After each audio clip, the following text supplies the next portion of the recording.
I'm finding I really, really love aging, actually.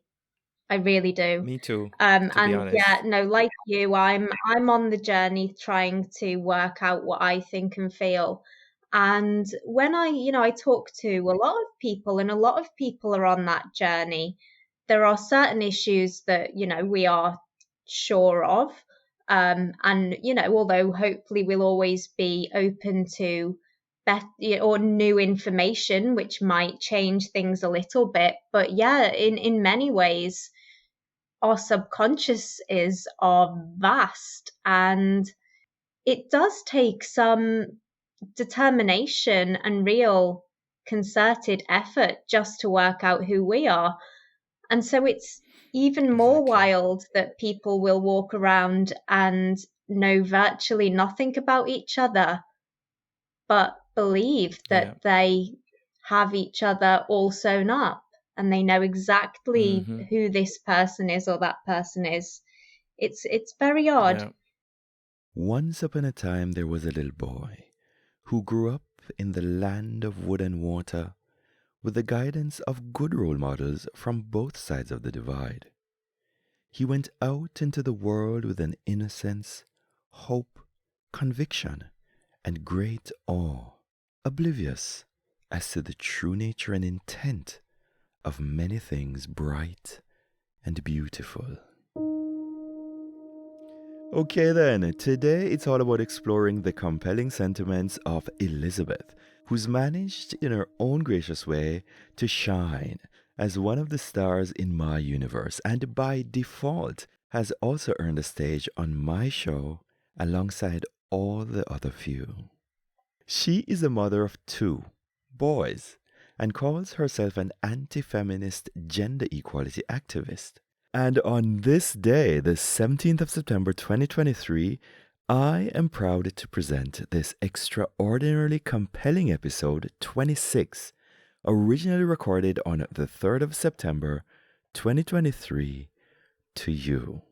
Elizabeth's areas of particular interest include the family and father's rights, domestic abuse, MGM, feminism, and freedom.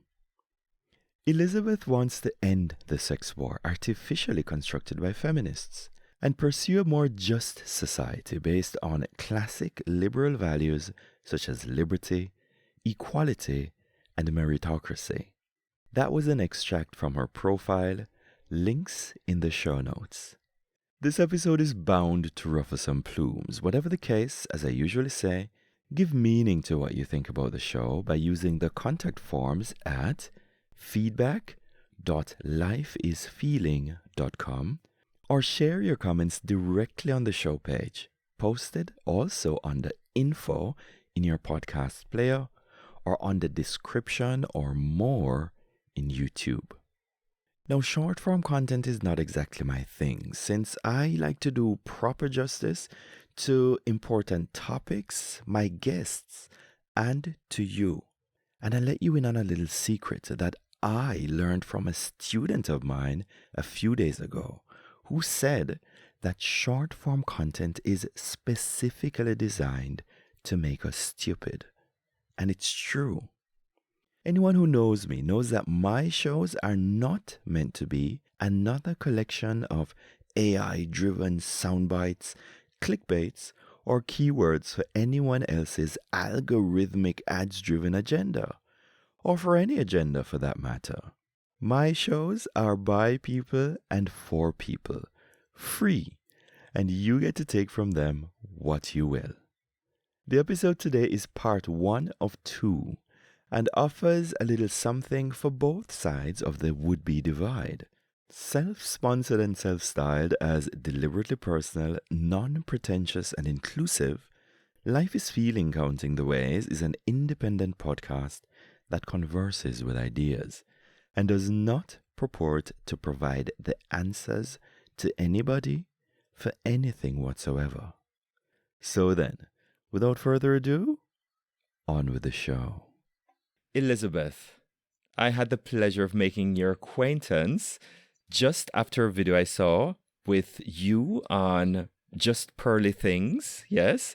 And I'm not quite sure what the topic was at the time, but you really inspired me such that I reached out to you on Instagram and you were nice enough to respond. And here we are today for a podcast episode where I actually started with a reading which was an answer to something that I wrote to you.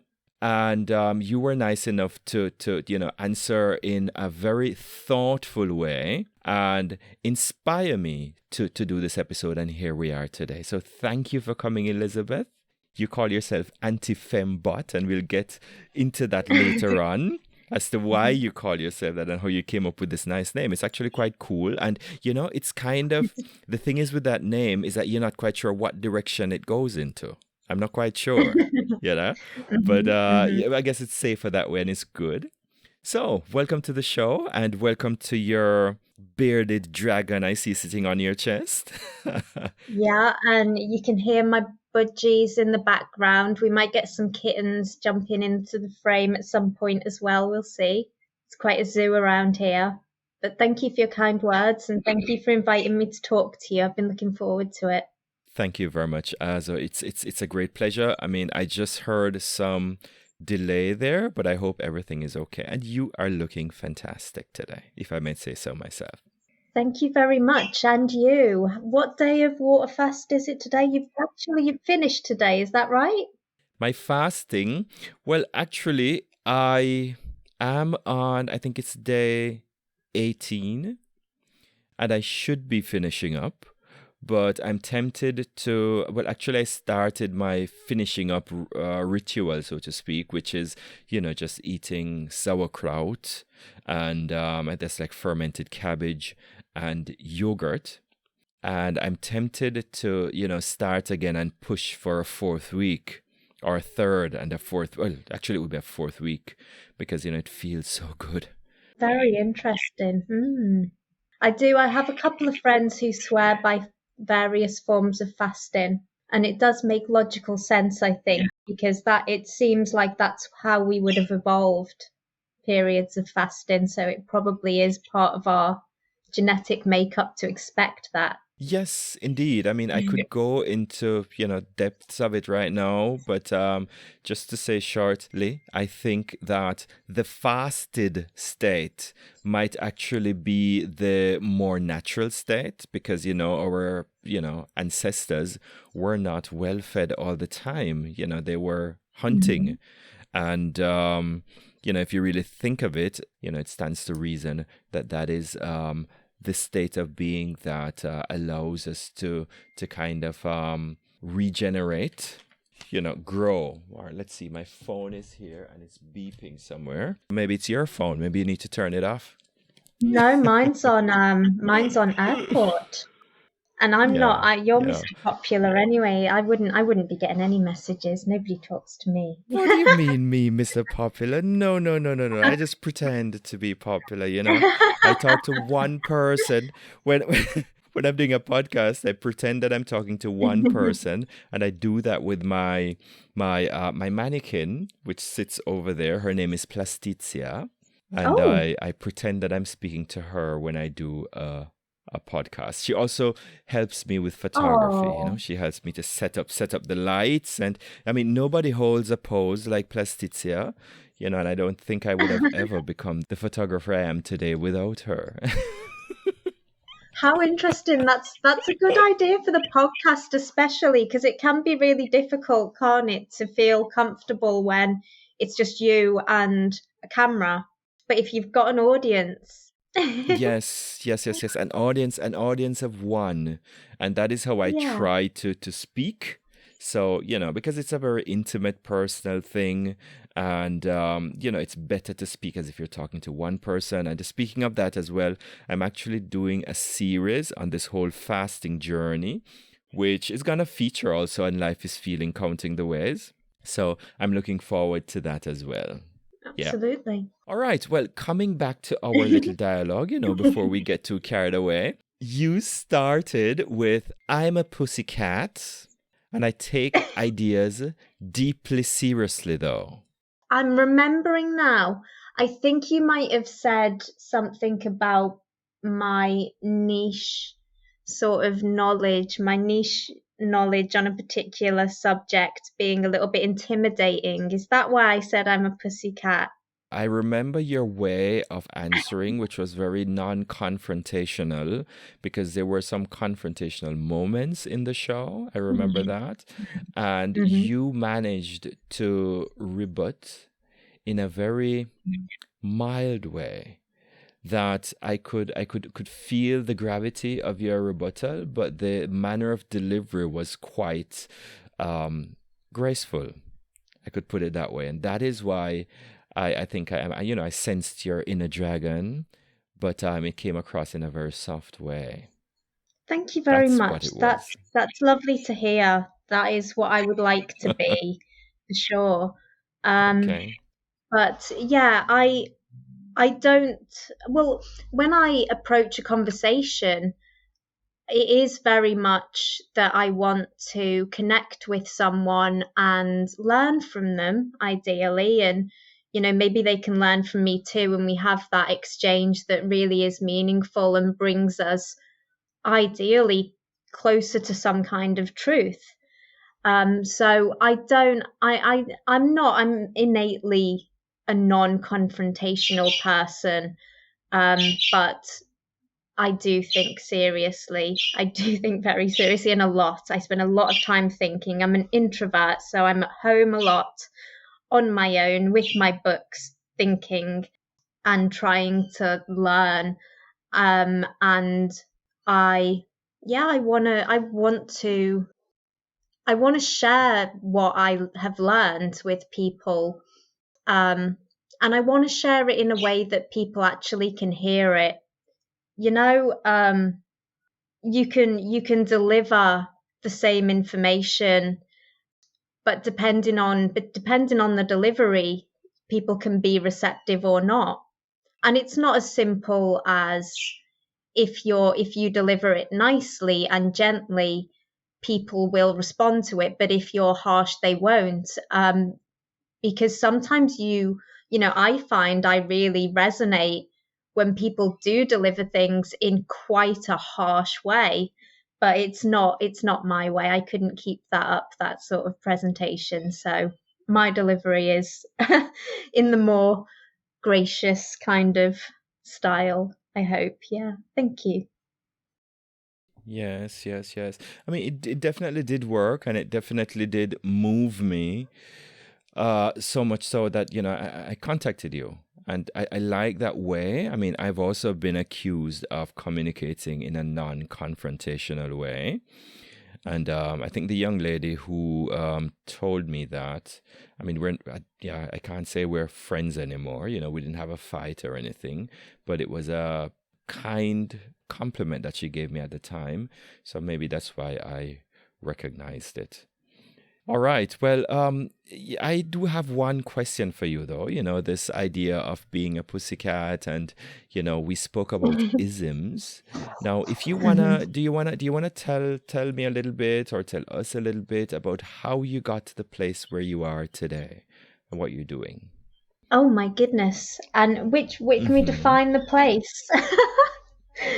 Well, you're asking me. Well, I know that you are into, I would say, well, you call it anti-feministic and gender equality.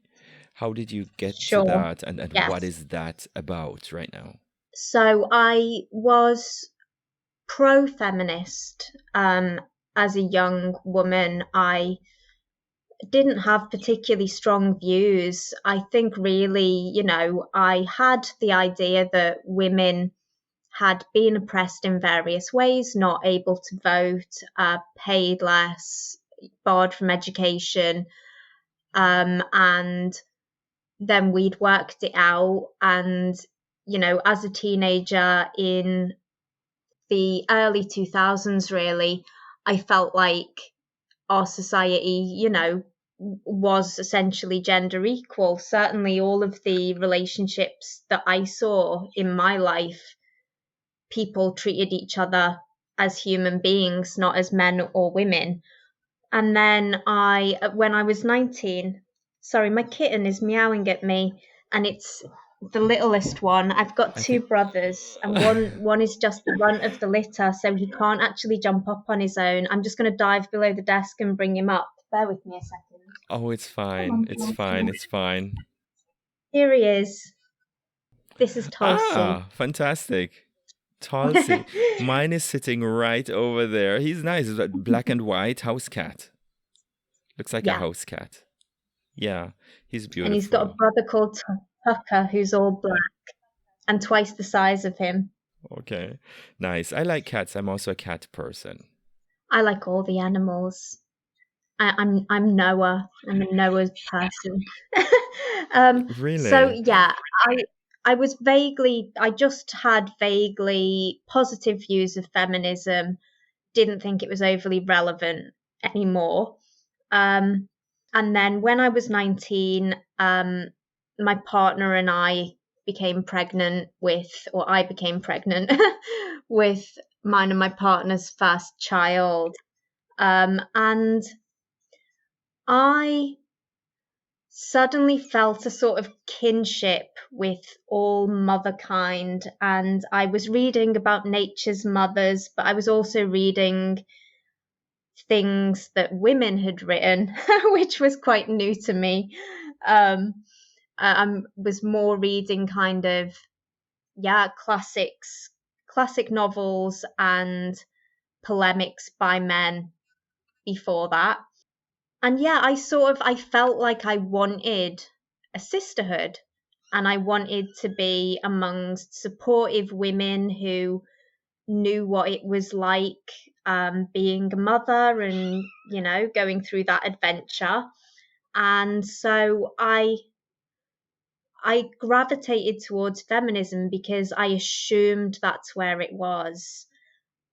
But it did become quite clear quite quickly that the sisterhood and also just the fundamental desire for an equality that I would recognize, an equality of respect for men and for women and for what we both contribute to society, and a belief that we should all have equal rights and choices.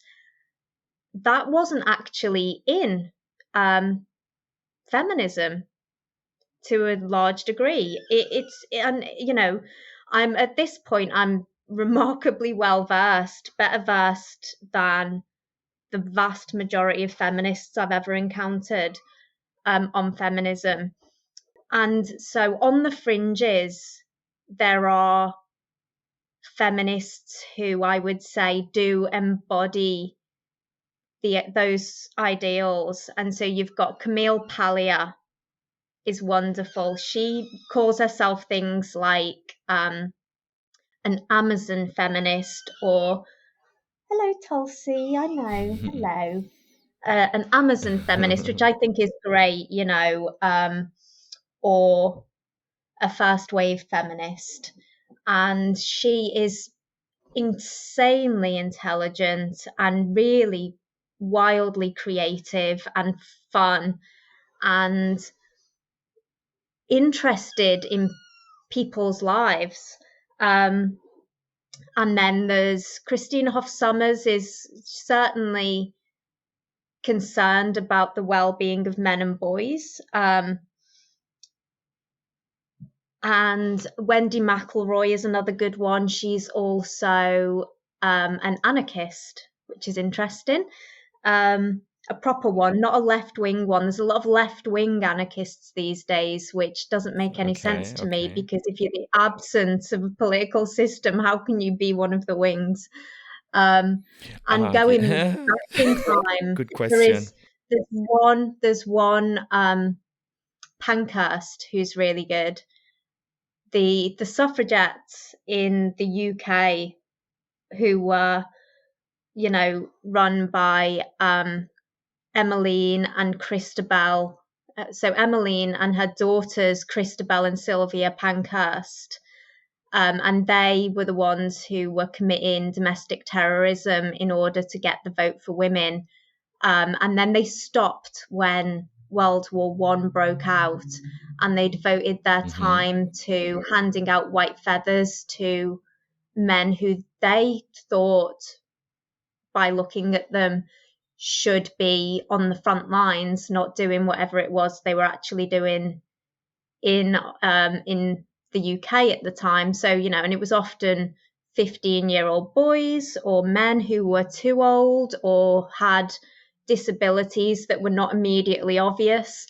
So it's not very pleasant, but it was after the war had ended and after the suffragettes' domestic terror Mm-hmm. campaign had ended, like, for a few years, that we actually got the vote. So it does bother me that they're credited with having achieved the vote. There are other people who should be credited, not them. But Sylvia Pankhurst was interesting. The suffragettes were actually the Women's Social and Political Union, and Mm-hmm. Emmeline was a Tory. And once women got the vote, she stood as a Conservative candidate. A lot of the other suffragettes, who were all women of means, and actually they weren't campaigning for women's right to vote. They were campaigning for women's right to vote on the same terms as men. So that meant women who had property and education, not working class women. And all of these Mm-hmm. women were very privileged. And a lot of the members of the Women's Social and Political Union actually went on to join Oswald Mosley's fascists after World War One. But Sylvia was different. Sylvia was a socialist. She met, now I'm trying to get my timings right. I think it was Stalin. She actually met Stalin a few times and they got on Mm-hmm. quite well. And obviously, with hindsight, he was not a good guy, but she was working in the East End of London where people were living in such deprivation. It's utterly heartbreaking. And she had established kitchens which would employ women and they would look after children so families could go out to work, and it was really a positive sort of thing. And yeah, I think in the context of that time, without the hindsight, without the knowledge of what was actually happening in Russia, it was not unreasonable to think that a communist system would be, something worth trying. But Emmeline and Christabel actually kicked Sylvia out of the WSPU. So basically, and I mean, with Camille Paglia, she was called the anti-feminist by Gloria Steinem in the Mm-hmm. 70s, because Gloria Steinem was getting very upset at Camille not being outraged by the Rolling Stones' misogyny. Christina Hoff Sommers has been picketed by feminist groups in universities. They have disrupted events by pulling like fire alarms, and they Mm-hmm. set up these safe space rooms with colouring in and dogs to stroke if she's on campus, because it's so traumatic for her to be there talking about maybe we should be equally concerned about men and boys. Wendy McElroy similarly has had many, many threats from feminists. So, the feminists who embody what I went to the movement for, real equality and real compassion for human beings, are very much pushed out of the movement. They're heretics and the mainstream don't want them around and think they're just awful. So I discovered that pretty early, and I've just learned more and more about it over the years since. But while I was uncovering it at the beginning, when I'm meeting these feminists online and at events, and I'm just really confused by why their ideas are so clearly sexist, for a start, and very cliquey. They're, feminists are generally, they are very cruel and judgmental about women who make choices that they don't approve of. And I was very confused about all of this. And then in the online sphere, when I'm having these debates with feminists saying, but that's not equality, and but everybody should be free to live as they see fit, as long as they're not hurting anyone. What business is it of yours if this person wants to be a glamour model, or this person wants to stay at home and look after children? And in the online sphere, I started coming across anti-feminists and men's rights advocates. And it transpired that those groups, they really, in the main, very much did hold the same sort of values as me, in terms of wanting people to have that equality, that meaningful sort of equality. And also they're just very, very, it's a really supportive community. I did actually find sisterhood in the community. The women within that community are, we love each other fiercely, really fiercely. But also, the men in the movement are really very kind and supportive to each other and us. And I found mentors there. And and my eyes were opened at that point to the disadvantages facing men and boys, which I was actually not aware of at all. I hadn't heard any of it in mainstream media. And I mean, to be fair, I was not even limited to mainstream media. I was, I've always been someone who has gone off the beaten track to read fairly niche sort of political write-ins. But I had no idea about the whole sort of raft of disadvantages and neglect that men and boys face in modern sort of Western societies in particular. So that was very, very eye-opening.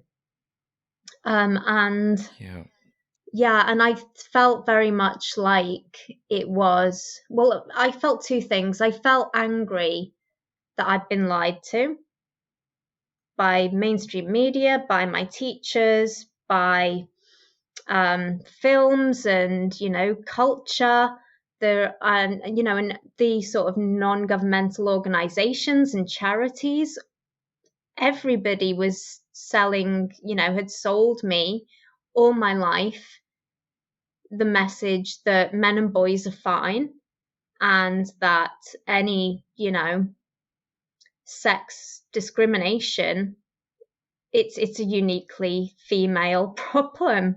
So I felt really angry that I'd been lied to, and I wanted to speak out for that reason. And I also felt like I had a responsibility, because it's when you're within that space, even before I met the men's human rights movement sort of community, within the feminist sphere, I would get into Twitter sort of arguments, because I'd see a male feminist say something supportive of feminism, or something about, something that he had heard, and then he would have this gaggle of women feminists jump on him and say he shouldn't be using the term feminist because he couldn't possibly understand what it is like to be a woman, and he should, wait his turn to talk, and all of this kind of stuff, even when these men are saying things that they have no issue with. It was just but you don't get to talk because you're a man.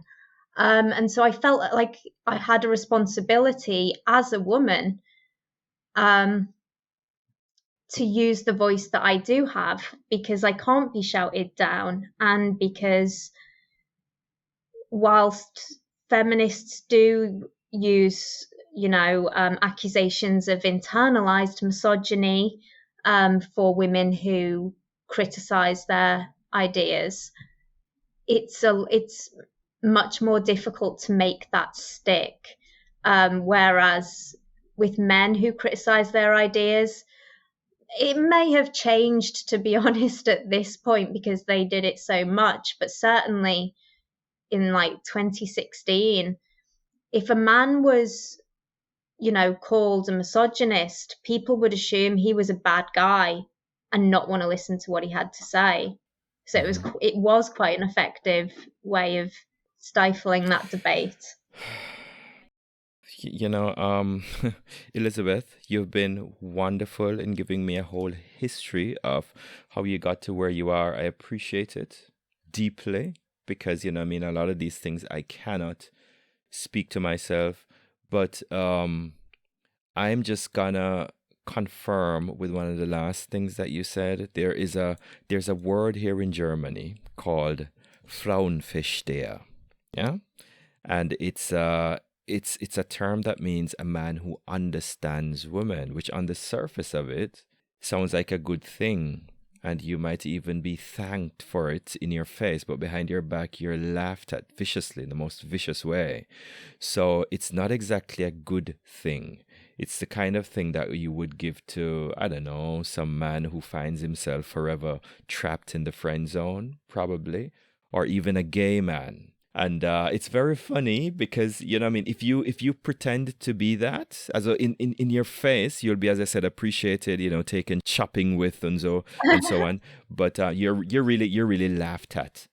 And another thing you spoke about, this word misogyny, I even feel, a little strange to say it because, it's funny how much it is used. It's such a word, that's it's thrown around so loosely these days. I think it's just so unfair. Well, exactly. It's very unfair, but it's risky because it's a serious accusation. And in the event that there are people walking around who genuinely despise women for no other reason than they are women, we should know about it. But as it stands, if I hear someone being called a misogynist at this point, I don't make any assumptions about why that. Well, to be honest, I probably assume that they are disagreeing with a woman, and more power to them for it, because it's so risky to do. It's really crazy. Crazy, that's another word I have to be careful of. But, I also work as a photographer. And I photograph dance, at the stage, sometimes modern dance, sometimes oriental dance, and so on. And since my subjects are usually female, I've been accused of loving women too much. And I've also been accused of hating women. And it's just so funny because, it's the one art that stands in the middle. You have people on one side saying that I do it out of love, and on another side saying that I do it out of hate. And even another thing that you said earlier about, like jumping onto men who call themselves feminists. I had my phase where I did call myself a feminist, but, after a while, I noticed how sometimes I'm attacked in such an unreasonable way and brutal way that, oh, you vape too? I'm attacked in such a brutal way that, I just said, well, you know what? I'm just going to stop calling myself feminist because it's silly. I'm a man. And what I am for is equality and not even equality, equal opportunity. That is what I'm for. And I think that's the most noble cause to have in this whole array, this whole gamut of confusion. That's my approach. Absolutely. Yeah, It is interesting though. I think there is a wider issue in our society that could be remedied, but is actually being like the dysfunction is being nurtured within these kind of political ism movements and within universities and within HR departments, which is what we should be with people is, I know when you do CBT training, so cognitive behavioral therapy, one of the things you're taught is to maintain a curious stance. So if you hear someone say something and it triggers some kind of strong emotion in you, it might be wise to reflect back what you've heard to them and get them, to confirm or deny, or, put the nuance in there.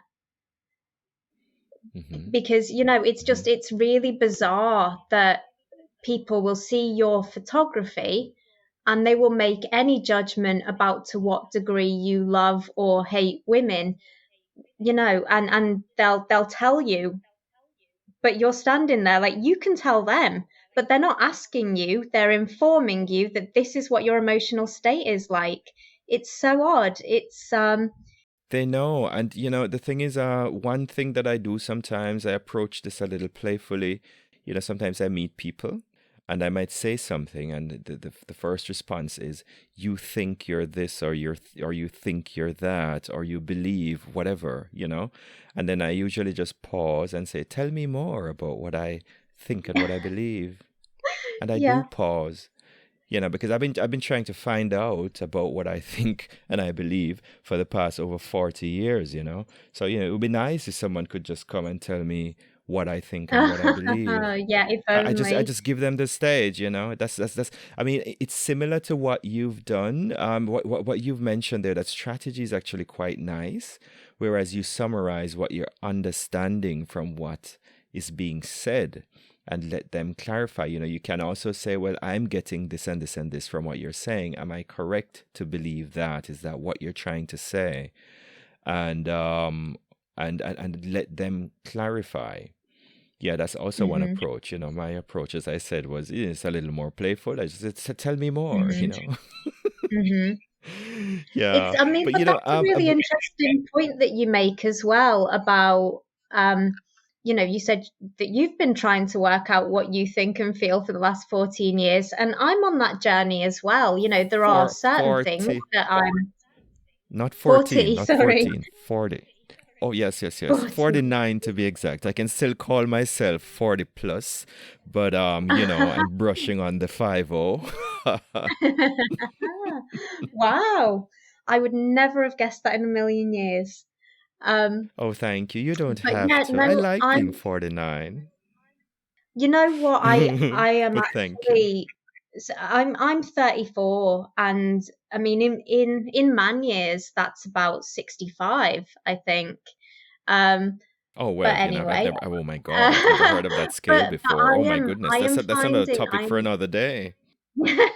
I'm finding I really, really love aging, actually. I really do. Me too, And to be honest. To be like honest. you, I'm on the journey trying to work out what I think and feel. And when I Me too. talk to a lot of people, and a lot of people are on that journey, there are certain issues that, we are sure of. And, although hopefully we'll always be open to better or new information, which might change things a little bit. But yeah, in many ways, our subconscious are vast, and it does take some determination and real concerted effort just to work out who we are. And so it's even more wild that people will walk around and know virtually nothing about each other, but believe that they have each other all sewn up, and they know exactly who this person is or that person is. It's very odd, very dysfunctional. Yes, I was on but I was on the street one day, and a guy stopped me, and he was almost crying. Now this goes into another ism, but I'm in Germany, I'm Jamaican, I'm a black man, and this guy called me over and he was almost crying and said, it must be terrible to as a black person not have a soul. Yeah. Oh, that's your black Oh my cat. goodness. Yes. So this guy Yes, stopped me, and he said, how does it feel? And it must be so terrible. And showing all this empathy towards me, and he was sad about the fact that as a black person I do not have a soul. So I sat down oh with my this goodness, gentleman that's and I said, yeah, insane. I've tell never me. even Yes, heard of of course. I that. said, tell me more. Tell me more. Yes, of course. So I sat and I spoke to him and I said, tell me more, and he was talking and I don't even remember what he was saying because, I wasn't really listening so much, to be honest. I was waiting to speak. And then I said to him, well, you what exactly do you mean? You mean like Jesus Christ? He wasn't European. He also doesn't have a soul. And then that's when he took a little pause there, and I don't remember how that conversation ended. But these little things will happen sometimes, and also people reflecting on you. I mean, just recently I'm teaching a new class. I have a new job, and it's fantastic. And I have always said that people believe what they see, and they see what they want to believe. And for the first time, I found it in a book. It's well, actually a book for educating educators. That's what I'm actually doing right now.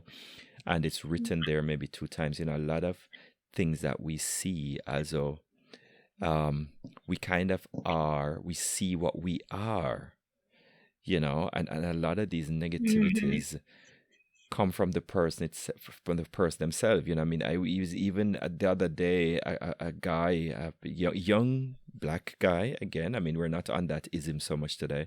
He was so worried. He said to me, Mr. Pattison, what should I wear to the exam? And I ended up saying to him, after saying, I have to pause and think about it, the second day I said to him, just wear what you want, because people will see what they want to see anyway. So, just be yourself, but wear something conservative for your oral exam. So at least it looks as if you take the exam seriously. But you can't stop them from seeing you as some kind of hip hopper, which nothing wrong with that being a hip hopper. But, and it's also the same reason why, for example, I don't know, since COVID, I just recently last week, or well, not really last week, about a month ago, actually, I cut my hair because I decided that, I'm just going to grow it and I don't give a fuck what anyone thinks. And I wanted people to tell me to cut my hair so I could attack them, because for me, it's a freedom, you see. And I think that, people will see what they want to see anyway, and sometimes these isms come across in such a very nice, very gentle way, like that guy. He was basically crying. He was displaying a kind of a fragility for my suffering. When he said that it must be so hard to not have a soul. Can you imagine?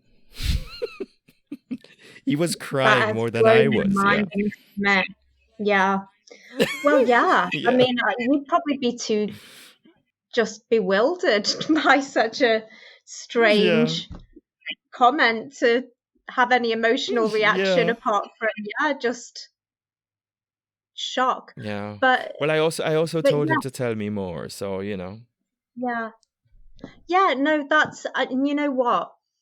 That is such a good response, because it would not have been unreasonable for you to take in that comment and respond aggressively, and that would not have changed his soul. It would not have opened his mind.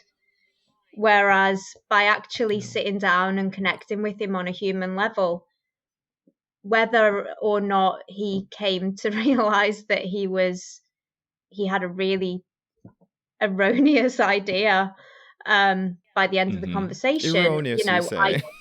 I imagine that idea is now on borrowed time because of that conversation with you, and maybe there'll be another couple of events that all build up to make him go, what the hell have I been thinking? That's crazy. Mm-hmm. But yeah, I also like your advice to the young man. And yeah, there are, if you're going to an interview or an exam in person, then yeah, you should dress in a way that is respectful of the setting. So, reasonably smartly, and you should be clean. But Mm-hmm. as you say, they will see what they want to see. But if you start as a habit not dressing for yourself and not expressing yourself authentically, that can really start to impact on your character and on your self-knowledge. You can become quite alienated from yourself if you are Yes, I've been forever there. playing a role. I've been there too, yeah, very much so. Yeah, I've speaking from been there. Yeah. experience. And you do wither on the vine, seriously, and it can Yeah. turn into, significant mental health issues and um darkness Mm-hmm. um and be difficult Self-castration. to climb back out of. That's definitely true. And I mean, this well, acceptance of self, and that is why again, I'll reiterate, I am for equal opportunity, but I mean, at the end of the day, I'm a man, and there is not everything about, some kinds of feminism that you've mentioned that are for me. They're not for me at all. I had this argument once with someone I was very close to, and I said, well, would you like me to get, pregnant and carry the baby? And she was like, yes, and I said, well, I'd have to cut my stuff off, and probably my voice would change. Would you still like me? And then she got upset.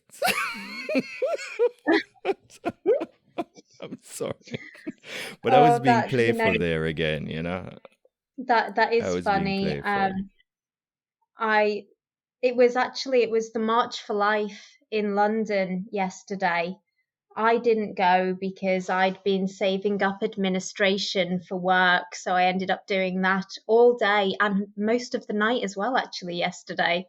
But a friend of Mm-hmm. mine went, and he is a very, very lovely and intelligent and gentle man.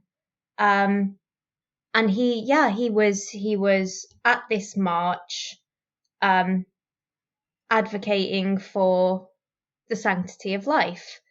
And at one point, a trans woman who, was quite masculine perhaps at the beginning of the journey, or I don't know, but this sort of trans woman who was part of a counter protest walked up to my friend and told him that he has no right to have an opinion on this issue as a man. And I mean, my Mm. friend was too polite to say anything, but you know, it's very strange. But I did, when he told me, I sent him, there's a clip in the life of Brian. Do you remember it? Where Eric I Idle don't announces remember. that he wants to be a woman called Loretta, and his who is John Cleese asks him why, and he says, because I want to have babies. And John Cleese is like, but you can't have Oh, babies. You haven't got a womb. Where will you gestate it? In a box?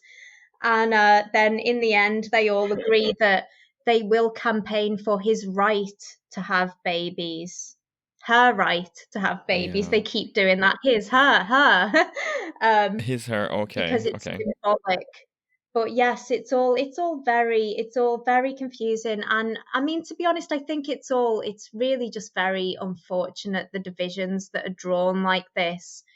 In actual fact, human beings are empathetic creatures. Anyone who reads fiction knows that the immutable characteristics of the author or the experiences of the author have no bearing on whether they are able to write a really convincing character that you can be fully engaged with and care deeply about. Some people are just able to empathize with humans and express that in a way that someone who's never existed, who's nothing like the author, possibly nothing like anyone they know, feels real.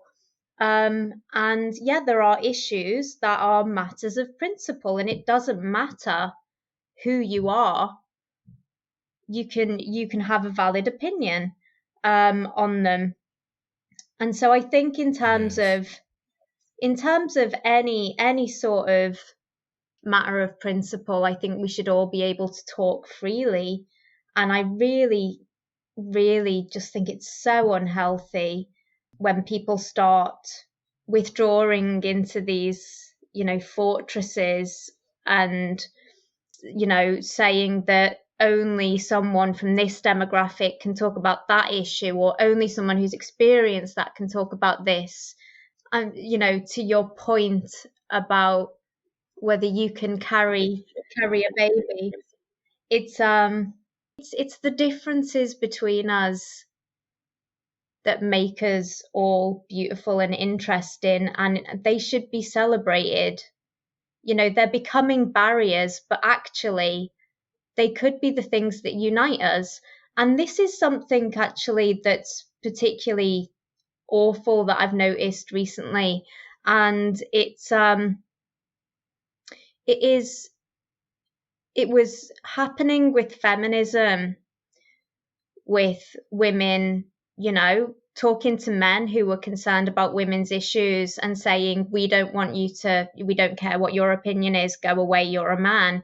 And, it's happening with race as well now. But it's kind of even worse with race. In this country now, people are becoming increasingly scared to ask people about their heritage. And, because they fear where are we you have from this theory. question. Yeah, we have this theory of microaggressions, and that there's a subtext that if someone asks you about your heritage, what they mean is, I can see that you're not from here, and I want to know where you should go back to. And actually, most British people are very much not like that. Most, British people who are asking that question are interested in you as a human being, and they'd be interested Yes. to know what your experiences were. What was it like if you have, come from another country? What's the culture like there? What do you think of our culture? Are the things that maybe we could learn from you? Are the things you prefer here? But yeah, no, it's really, I find it very, very deeply sad when I'm talking to people and they're saying, 10 years ago, I could talk very freely to anybody. But now if I see someone with a different characteristic, I feel nervous talking to them, and I won't speak so freely, and I, might not ask questions that I'd be interested to hear from them about, because I don't want to offend them. And we're going back again to this same, curious stance thing, because it is possible that if someone asks someone where they're from, or, a question about their sexuality, or any number of questions, that they may be making a judgment, and it may be, rooted in prejudice, but it may not be. And if it's not, then, it would be so much healthier to be honest, even if it is rooted in prejudice, it would still be better to take that curious stance, like you did with the guy who imagined you might not have a soul on account of your skin color. Take the curious stance and try to get into this conversation with them. Life is Feeling Counting the Way is a self-sponsored independent podcast brought to you in association with iAntonio.media. The show is essentially an art project where we explore different career roles, and converse with ideas. It's not exactly made for children and may at times feature sensitive content based on a wide repertoire of unique lived experience of people. Listener discretion is strongly advised. The show, as usual, explicitly promises no answers to anything whatsoever, and as the name suggests, explores feelings. Everyone here speaks for themselves. Nothing is cast in stone, and we all are, in true human fashion, expressly allowed to change our minds. Life is Feeling Counting the Ways does not offer advice based on the professional opinions of licensed lawyers, psychologists, psychiatrists, teachers, moral authorities, or the like. I am myself a trainer, but more likely than not, I am not your trainer. When in doubt, consult a professional. All my shows follow the value for value philosophy, which simply means that if you feel as if you got some value from the show, you are invited to explore the many ways in which you can give some value back at value.lifeisfeeling.com or support.iAntonio.media. The movement seeks to simplify the natural and direct relationship that exists between independent podcasters and their listeners. For more information, questions, or contributions, feel free to visit www.lifeisfeeling.com and use the contact form.